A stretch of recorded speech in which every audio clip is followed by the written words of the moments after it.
क्या कभी सोचा है आपने कि एक छोटे से गांव में एक साधारण सी महिला जो खुद को जंगलों और पहाड़ियों में खो देती है, समाज के लिए कितना बड़ा परिवर्तन ला सकती है? क्या आपने कभी सुना है ऐसे लोग जो अपनी पूरी जिंदगी दूसरों के लिए समर्पित कर देते हैं, बिना किसी स्वार्थ के? आज हम आपको एक ऐसी ही अद्भुत महिला की कहानी सुनाएंगे जिनका नाम है खिमुली देवी। जानिए कैसे उनके जीवन की यात्रा और उनके अद्भुत कार्यों ने समाज को एक नई दिशा दी।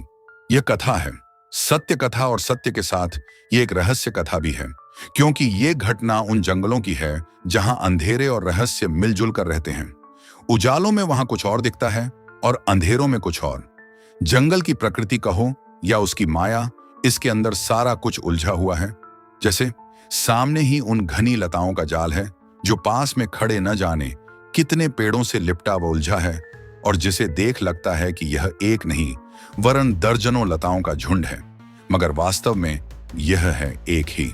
ठीक ऐसे ही इन जंगलों में स्पष्ट व अस्पष्ट दोनों ही न जाने कितने रहस्यों को एक साथ जगदे हुए हैं, उलझे हुए हैं और छिपे भी हैं। यदि आपको वहां 20 कोस अकेले यात्रा करने को कहा जाए तो आपका उत्तर क्या होगा? हाँ या ना? अगर आप बुद्धिमान हैं और इन जंगलों के विषय में जानते हैं तो शायद आपका उत्तर नहीं होगा, क्योंकि 20 कोस तक जंगल के अंदर यात्रा करना मतलब हर प्रकार के खतरे को बुलावा देना होगा। अगर आपको अपनी शक्ति पर जरूरत से ज्यादा भरोसा है और आप जानबूझकर जंगल के नियमों की अवहेलना कर वहां जाना चाहते हैं, तो आपका क्या होगा ये सिर्फ जंगल ही जानता है, क्योंकि जंगल में प्रत्येक कदम पर खतरा है। किस दिशा से कब कोई अनहोनी आकर आपका काम तमाम कर दे, आपको इसका आभास भी नहीं होगा। लेकिन अगर आपका मन साफ है, मन में जग हित का उद्देश्य है और जंगलों के लिए सम्मान है, तो हो सकता है आपकी यह यात्रा बिना संकट के संपन्न हो जाए, दिन में ही नहीं रात के अंधेरे में भी। क्योंकि ऐसे कदम तभी उठाए जाने चाहिए जब मन में प्रकृति के प्रति गहरे प्रेम के साथ विश्वास भी भरा हो। वर्षों पहले की यह कहानी ऐसी ही एक शख्स की है जिनका नाम था खिमुली देवी। यह रोमांचक कथा उनके बुढ़ापे के समय की है, लेकिन कहानी से पहले यहाँ थोड़ा सा खिमुली देवी की जीवन यात्रा के विषय में जानना आवश्यक है। खिमुली देवी थी तो असाधारण महिला ही, और होती भी क्यों नहीं, आचार्य पंचौली की संतान जो थी वह। 80 वर्ष की खिमुली देवी ने अपने गांव दुर्गापुर को ही नहीं वरन जंगलों से घिरे वहां के कई ग्रामों को अपने ज्ञान और निष्ठा भाव से आजीवन जो सेवाएं दी, वह शायद ही किसी और ने दी होंगी। कुदरत भी न जाने क्यों कभी कभी ऐसे लोगों को कुछ अधिक ही कष्ट देती है जो बुरे फलों के जरा भी हकदार नहीं होते। मगर कुदरत को किसने देखा है, किसने जाना है, किसके नसीब में क्या मिलना है और क्या खोना, कोई नहीं जानता।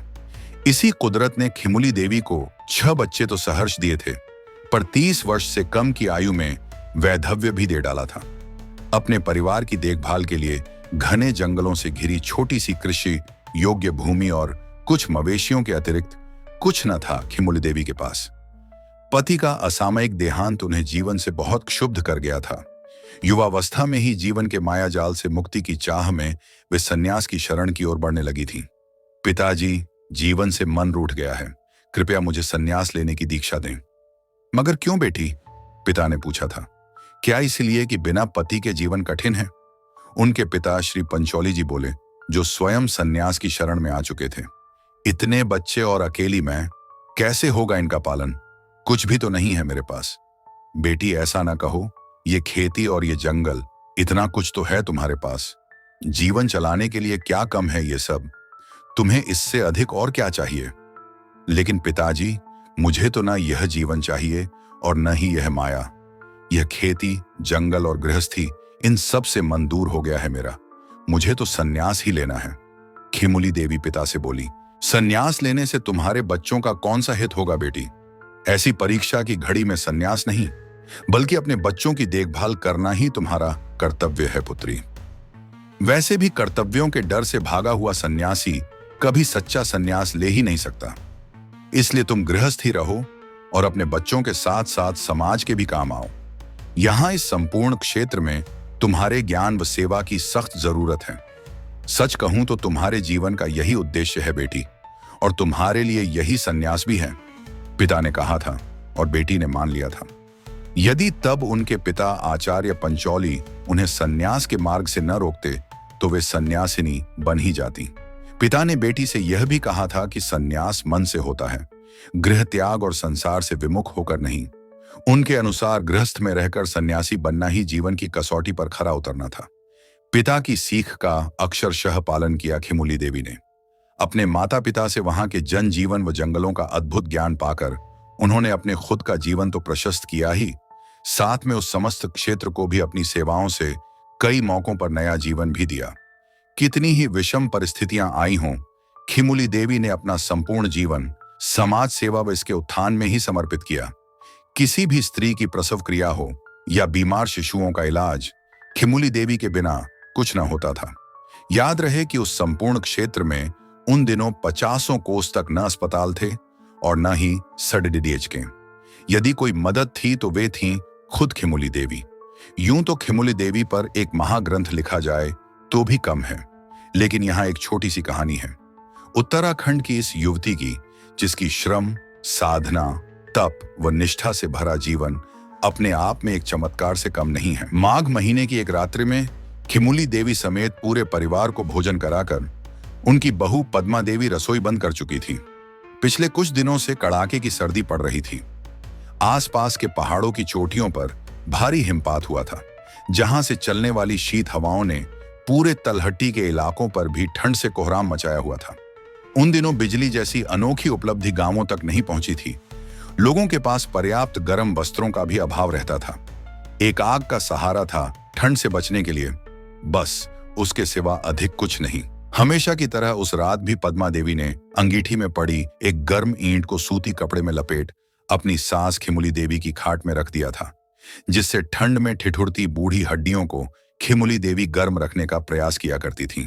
उस दिन भी इसे कमर पर लगाकर सोना, नहीं तो ये ठंड कल आपको सीधा खड़ा भी न होने देगी, कहकर पद्मा देवी घर के द्वार बंद करने ही वाली थी कि उनके घर में 3 अनजाने व्यक्ति अचानक ही आ पहुंचे। इस प्रकार आए दिन आगंतुकों का खिमुली देवी के घर आकर अचानक हाजिरी देना कोई नई बात न थी। खिमुली देवी थीं ही ऐसी व्यक्ति कि उनके ज्ञान व अनुभव की जरूरत कब किसे पड़ जाए कोई न जानता था, क्योंकि आपदाएं व बीमारियां तो तब भी होती ही थीं और उन दिनों अस्पताल तथा चिकित्सकों तक उस क्षेत्र के लोगों की पहुंच थी ही नहीं। अतः मुसीबत आने पर लोगों का गंतव्य होता एकमात्र खिमुली देवी का घर। दिन के समय तो दूर दराज से कई लोग मदद मांगने बहुधा आते ही थे, पर उस दिन हड्डियों को चीरती इतनी भयानक ठंड में रात के वक्त लोगों का अनायास ही आना किसी बड़ी ही आपत्ति का सूचक प्रतीत होता था। लालटेन की रोशनी में भी उन तीनों व्यक्तियों के चेहरों पर भय, शंका व थकान के चिन्ह खिमुली देवी की बूढ़ी आंखों को स्पष्ट नजर आ रहे थे। परिचय पूछने के बाद पता चला कि वे लोग कुंभी गांव के थे, जो वहां से 20 कोस की दूरी से कम न था। यही नहीं, खिमुली देवी के घर से उस गांव का रास्ता जंगलों के गहनतम मार्ग से होकर गुजरता था। ऐसे में उन 3 लोगों ने यहां आकर खुद भी कोई कम खतरा न उठाया था। स्पष्ट था कि उन पर कोई बड़ी विपत्ति आन पड़ी थी, जिसके कारण वे सुबह होने की प्रतीक्षा न कर पाए थे। पूछताछ ठीक से परिचय जानने पर पता लगा कि उन 3 में से एक व्यक्ति, जो पहले ही चेचक में अपने 2 बच्चे गंवा चुका था, अब तीसरे बालक को खोने के कगार पर था। माह का शिशु अत्यंत बीमार था। उन लोगों ने किसी से खिमुली देवी के उपचारों की चर्चा सुन ली थी, इसीलिए रात के इस वक्त में भी वे जंगलों में हर प्रकार का जोखिम उठाते हुए यहां तक पहुंचने में सफल हो पाए थे। वैसे भी घंटों पहले दिन की रोशनी में यात्रा शुरू करते समय उन्हें राह में ही रात हो जाने का अंदाज न लग पाया था। इससे पहले कि खिमुली देवी कुछ निर्णायक निष्कर्ष पर पहुंचती, बीमार शिशु का पिता अपने दोनों हाथ जोड़ खिमुली देवी की खाट के पास पाए की ओर जमीन पर ही बैठ गया। वो कृशकाया वाली उस वृद्धा से अपने बच्चे को बचाने की प्रार्थना कर गिड़गिड़ाते हुए बोला, मेरे बालक को बचा लो दादी, 2 को तो पहले ही खो चुका हूं, अब अगर इसे भी कुछ हो गया तो घरवाली भी दुख से दम दे देगी। मेरा तो पूरा घरबार ही खत्म होने को है। किसी तरह से रूंधे गले से अपनी बात खत्म कर वह दादी की खाट के पास हाथ जोड़ दे बैठ गया और जमीन पर टप टप आंसू बहाने लगा।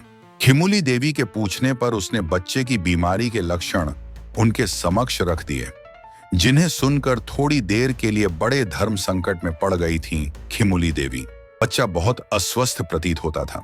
अपने जीवन के लंबे अनुभव से खिमुली देवी बच्चे की बीमारी को जान तो गई थी, मगर न वे भगवान थीं और न ही कोई वैद्य। फिर भी घर आए व्यक्ति की आशाओं पर आघात करना उनकी प्रकृति में था ही नहीं। 20 कोस दूर से घनघोर जंगलों को पार कर ये लोग यहाँ आए थे, मात्र विश्वास की डोर को पकड़ने। अब बूढ़ी खिमुली देवी ना भी कहती तो किस मुंह से? ठीक है, मैं कोशिश करती हूं, पर देखो बेटा, परमेश्वर और वैद्य, मैं इन दोनों में से कोई भी नहीं हूं। मेरे पास कुछ मंत्रों और जड़ी बूटियों की धरोहर के अलावा बाकी कुछ भी नहीं है। फिर भी मैं चलूंगी तुम्हारे साथ, पर आखिरी निर्णय सिर्फ ऊपर वाले का ही होता है, ये सदैव याद रखना। इतनी ठंडी रात में आप जाएंगी तो कहीं? पद्मा सासू जी के निर्णय के असमर्थन में कुछ कहना चाहती थी, मगर खिमुली देवी ने उसे आधे में ही रोक लिया। जाना जरूरी है, कहकर वो बिस्तर से उठने का उपक्रम करने लगी। यद्यपि इन दिनों वे बहुत कम यात्राएं किया करती थीं, मगर खिमुली देवी को पता था कि महज कुछ जड़ी बूटियां देकर आगंतुकों को लौटा देने से बच्चे का जीवन सुरक्षित न था। दवाओं के साथ साथ मंत्र व प्रार्थना की भी जरूरत थी, जो वह बहुधा अपने अत्यधिक बीमार लोगों पर प्रयोग करती थी। आज इस शिशु को भी इन दोनों की सख्त जरूरत थी। बिना अधिक देर घमवाए खिमुली देवी बिस्तर से खड़ी हुई। उन्होंने पास की टंगी खूंटी से अपना पुराना अंगरखे की बनावट वाला कोट उतारा। पद्मा से कहा कि वह 6 बड़ी मसालों का इंतजाम करे। 6 इसलिए कि रास्ता बहुत लंबा था और एक बार में 2 मसालें एक साथ जलनी थीं। इतनी ठंड और जंगल का रास्ता सुबह होने की प्रतीक्षा कर लेते तो सासू मां पद्मा से रहा न गया। मगर वह जानती थी कि ऐसे मौकों पर साक्षात महादेव भी प्रकट होकर उसकी सास को न जाने की सलाह देते तो शायद उनका स्वर भी खिमुली देवी के कानों तक न पहुंचता। पद्मा ही नहीं, वे तीनों पुरुष भी नहीं चाहते थे कि रात के इस वक्त में जंगलों में यात्रा का कोई कदम उठाया जाए। लेकिन खिमुली देवी बोली कि बीमार शिशु के पास 15 घंटों से अधिक का समय न था और बूढ़ा होने के कारण वे तेज चलने में असमर्थ भी थी। अभी ही चलना होगा, सुबह की प्रथम किरण से पहले उसका उपचार आवश्यक है। कहते हुए खिमुली देवी एक थैले में जरूरी सामान समेट रही थी। बूढ़ी सास की कमजोर देह का ध्यान कर पद्मा बहुत परेशान थी। एक आखिरी बार और कहकर देखती हूं, उसने सोचा। इतनी रात और जंगल का रास्ता कैसे? उत्तर में सास के मुंह से वही ढाक के 3 पात। तू बेकार की चिंता ना कर, 60 वर्षों से अधिक लंबी है इस जंगलों से मेरी मित्रता। अभी तक मान रखा है उसने मेरा। अगर चाहा तो आज की रात भी रखेगा और नहीं चाहा तो उसकी मर्जी है। मेरा कोई जोर नहीं है उस पर।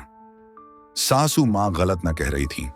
खिमुली देवी ने जीवन में बड़ी लंबी लंबी पद यात्राएं की थी, मैदानी इलाकों से पहाड़ की चोटियों तक। उनके लिए 20 कोस चलना बहुत बड़ी बात न थी, पर रात का समय था और उम्र की चौथी अवस्था। पद्मा का शंकित होना भी तो जायज ही था। खिमुली देवी कहती जा रही थी और पास में खड़ी अलमारी से कुछ जड़ी बूटियों को पोटली में बांधती जा रही थी। पद्मा को समझ न आता था कि 80 वर्ष की वह बूढ़ी काया, जो घर में शारीरिक दुख व तकलीफ की बहुधा शिकायत करती रहती थी, ऐसे मौकों पर इतनी स्फूर्ति कहां से ले आती। पर यह पहली बार न हो रहा था, इसलिए बिना और कुछ कहे पद्मा ने यात्रा की तैयारी कर अपनी सास समेत उन तीनों आगंतुकों को विदा किया। उसी रात के द्वितीय पहर में खिमुली समेत वे 4 लोग कुंभी गांव के लिए रवाना हो गए। कुछ ही देर में खिमुली देवी जंगलों के घोर अंधेरे को चीरती हुए हाथ में लाठी लिए हुए अपने गंतव्य की ओर चली जा रही थी। आज एक बार फिर शक्ति से भरपूर थी वह, ऐसे जैसे साक्षात दुर्गा हो। मसाल लिए एक व्यक्ति आगे था, वह एक सबसे पीछे। बीच में एक अन्य व्यक्ति के साथ खिमुली देवी निर्भय व निर्बाध चली जा रही थी, शांत व स्थिर कदमों से। इस मार्ग पर खिमुली देवी ने यात्राएं की थीं, इसलिए इन जंगलों की जितनी थाह उन्हें थी, किसी और को नहीं। वे चारों लोग कई घंटों तक चुपचाप चलते रहे। कुछ ही देर में खिमुली देवी जंगलों के घोर अंधेरे को चीरती हुए हाथ में लाठी लिए हुए अपने गंतव्य की ओर चली जा रही थीं। आज एक बार फिर शक्ति से भरपूर थीं वह, ऐसे जैसे साक्षात दुर्गा हो। सबसे पीछे बीच में एक अन्य व्यक्ति के साथ खिमुली देवी निर्भय व निर्बाध चली जा रही थी, शांत व स्थिर कदमों से।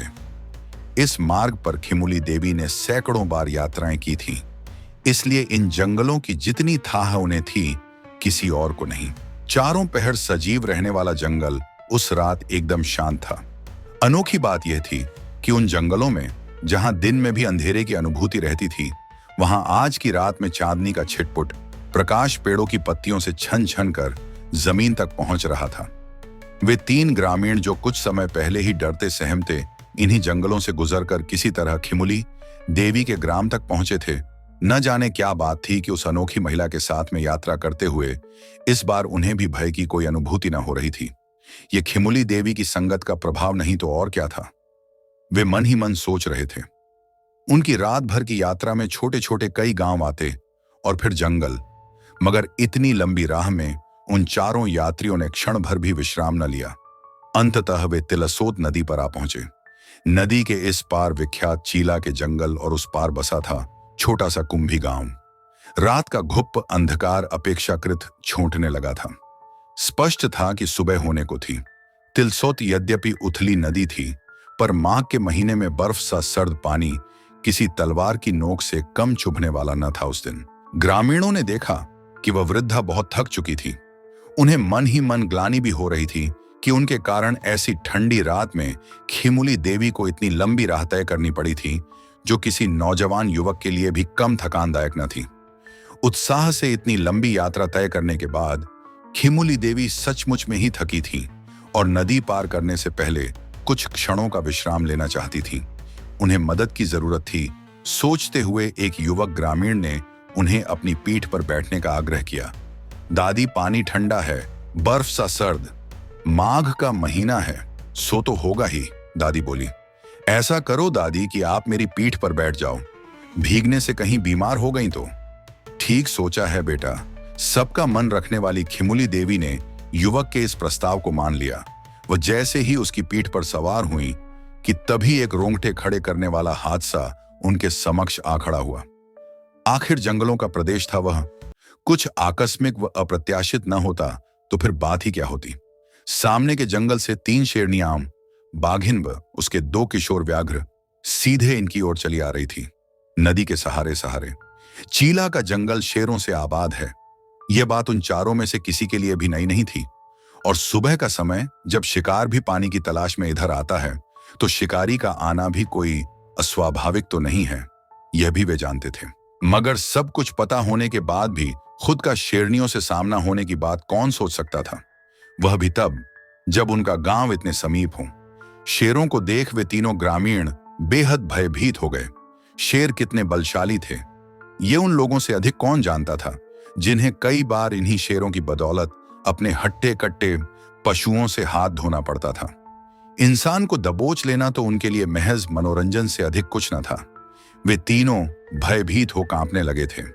उनमें से एक आदमी ने नदी में भाग जाने का प्रस्ताव रखा, ये जानते हैं भी कि डर से उस व्यक्ति के पैर भागना तो रहा दूर, शायद 2 कदम भी चलने में असमर्थ थे। फिर भी वह बूढ़ी खिमुली देवी की ओर देखकर बोला, चलो दौड़कर नदी पार करते हैं, उस पार गांव के अंदर शेर नहीं आएंगे। भय ने उसकी बुद्धि को इतना हर लिया था कि 80 साल की दादी को भी वह शेरों के सामने दौड़ लगाने की सलाह दे रहा था। मगर खिमुली देवी जंगल की ही गोद में पली बड़ी थीं। शेरों से बचने का प्रयास कब करना चाहिए और कब नहीं, वे भली भांति जानती थीं।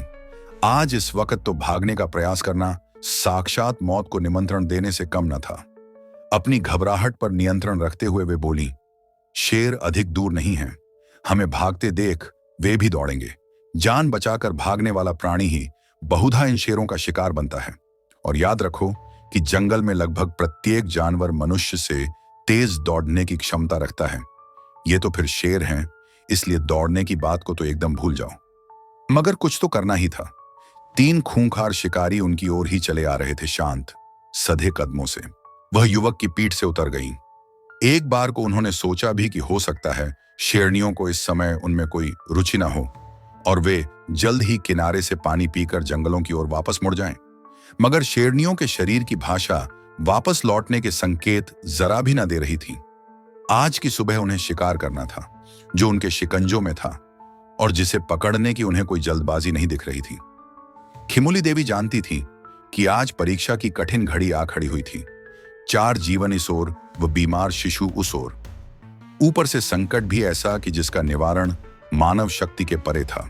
सामने से आ रही ऐसी आपदा से निपटने के लिए उन्हें ताकत की नहीं, वरन आत्मबल के साथ साथ किसी विश्वास या चमत्कार की भी जरूरत थी। उन्हें अपने महापुरुष पिता आचार्य दुर्गादत्त पंचौली पर गहरी आस्था थी। संकट की कठिन घड़ियों में पिता के स्मरण मात्र से उनके कई कष्ट दूर हुए थे। आज भी कोई अपवाद न हुआ। उन्हें पिता का दिया वह मंत्र याद आ गया जो आचार्य को पूज्य गिरनारी बाबा ने दिया था। मृत्यु से कुछ दिन पूर्व यह मंत्र वे अपनी पुत्री खिमुली देवी को दे गए थे। उन्होंने कहा था कि यह मंत्र जीवन में सिर्फ एक बार काम आ सकता है, तब जब और कोई उम्मीद न बचे और तब जब उद्देश्य पूर्ण रूप से निष्काम हो। आचार्य को इस मंत्र की जरूरत कभी न पड़ी थी, इसलिए वे इसे अपनी साध्वी पुत्री खिमुली देवी को दे गए। खिमुली देवी को भी आज तक इसकी जरूरत न पड़ी थी। वे सोचा करती थी कि यदि उनके पुत्र महाशा बाबू उनकी कसौटी पर खरे उतरे तो अपनी मृत्यु से पहले वे यह मंत्र अपने पुत्र को सिखा देंगी। लेकिन महाशा बाबू के नसीब में वह मंत्र नहीं था। उस मंत्र की जरूरत आज थी, इसी वक्त। शायद आज के दिन के लिए ही उनके पिता ने वह मंत्र खुद कभी प्रयोग नहीं किया, जबकि ऐसे घोर वन प्रदेश में जीवन यापन करने से संकट की घड़ियां तो उनके जीवन में भी आई ही होंगी। खिमुली देवी ने सोचा, उस दिन समय भी उचित था और वह काम भी निष्काम। खिमुली देवी ने अपनी सेवाओं के बदले पारितोषिक लेने की न कभी इच्छा व्यक्त की थी और न ही कभी कोई मांग। अतः उस दिन मंत्र का प्रयोग किया जाना सर्वथा उचित था। शेरनियां बहुत पास आ चुकी थीं। मन में आस्था रखकर वह निर्भय होकर खिमुली देवी ने जोर से वह मंत्रोच्चार किया। पहली बार, दूसरी बार और तीसरी बार करते ही शेरनियां वहीं रुक गईं। कुछ देर तक इन चारों को निहारने के बाद तीनों शेरनियां अचानक वापस मुड़ीं और उसी मस्तानी चाल से घने जंगलों में अदृश्य हो गईं। वे तीनों ग्रामीण इस करिश्मे को देख संझा शून्य हो खड़े रहे। वे तो जाने कब तक ऐसे ही बुत बने रहते। यदि खिमुली देवी ने मौन न तोड़ा होता तो, मुझे पार भी कराओगे? जल्दी से पीठ पर बिठाओ, पानी ठंडा है, मेरी बूढ़ी हड्डियों को लग जाएगा तो बीमार पड़कर तुम लोगों के ही मत्थे चढ़ूंगी। दादी की बात सुनकर तीनों ग्रामीण पुनः वर्तमान में लौट आए। जल्द ही नदी पार कर वे लोग गांव पहुंचे। घर में शिशु की स्थिति गंभीर थी, मगर खिमुली देवी की जड़ी बूटियों के घोंट और मंत्रों के प्रभाव से शिशु को स्वास्थ्य लाभ होते देर न लगी और जल्द ही उसके जीवन पर आया संकट टल गया। खिमुली देवी बहुत थक गई थीं और एक सप्ताह तक बिस्तर पर पड़ी आराम करती रहीं।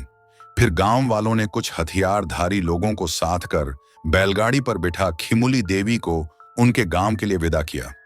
रास्ते में सभी लोग जंगलों में भय और खतरे को मापते हुए यात्रा कर रहे थे और इधर खिमुली देवी थीं जो उन जंगलों की महिमा को प्रणाम करती हुई आ रही थीं। वे जंगल जिन्होंने उन्हें कई बार असंभव को संभव करने में मदद की थी, क्योंकि वे जंगल थे ही ऐसे जहां अंधेरे और रहस्य मिलजुल कर रहते हैं, जिसे वे भली भांति जानती थीं। खिमुली देवी की कहानी सिर्फ एक संघर्ष नहीं थी, बल्कि यह साबित करने का उदाहरण थी कि जब इरादा मजबूत हो तो कोई भी मुश्किल रुकावट नहीं बन सकती। गांव के बच्चों को पढ़ाने और महिलाओं को जागरूक करने के अपने मिशन में उन्होंने जो साहस और मेहनत दिखाई, उसने पूरे इलाके को एक नई दिशा दी। आज खिमुली देवी सिर्फ एक नाम नहीं, बल्कि उम्मीद और परिवर्तन का प्रतीक बन चुकी हैं। उनका विश्वास था कि जब तक एक महिला अपनी आवाज नहीं उठाएगी, तब तक समाज में बदलाव नहीं आ सकता, और उन्होंने ये कर दिखाया। ऐसी और भी रहस्यमयी कहानी सुनने के लिए हमारे चैनल को सब्सक्राइब करें। धन्यवाद।